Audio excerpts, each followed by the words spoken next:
Joining us again this morning on The Blend is Brent Forsberg, TA Forsberg Real Estate President.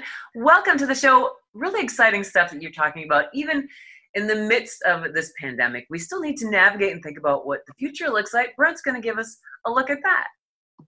Absolutely. You know, it's tough when everything's kind of volatile and we're trying to figure out what things are moving forward to look forward and see what's happening. But I've always loved the quote by John Adams: every problem is an opportunity in disguise.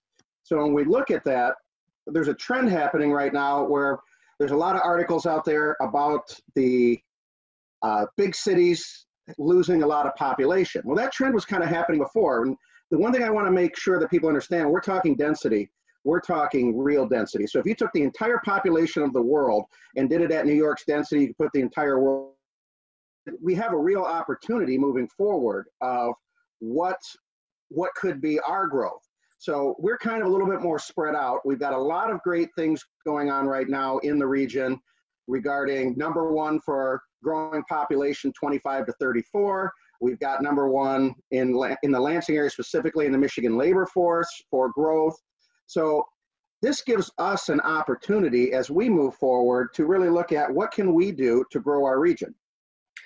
And to you, what do you think is the basis of that, the root of that? I mean, how do we feed that growth? So it's keeping that job diversity going that we have here. I mean, we've seen the growth with MSU and the partnership with McLaren. We're seeing the ag corridor to the north. Manufacturing's been doing good. We have one of the biggest insurance hubs. It's having that and then tying that in with the value proposition that we have for quality of life, and the cost of living here is so great. So I think that as we move forward, that's something that we need to, as a region, really highlight as we show off all the great things that are going on here. And you're really passionate about what our cities are going to look like in the future, and we can tool those a little, retool them actually to better serve everybody in the community, right? Absolutely, and that's something that we're seeing as we create these better experiences. The main idea is in placemaking, creating places people want to be. So that's when we look at this, that's so important, and that's one thing that Lansing really has going well for itself. Brent Forsberg, president of TA Forsberg Real Estate, thank you so much for joining us. It's always a pleasure and always so enlightening to talk with you.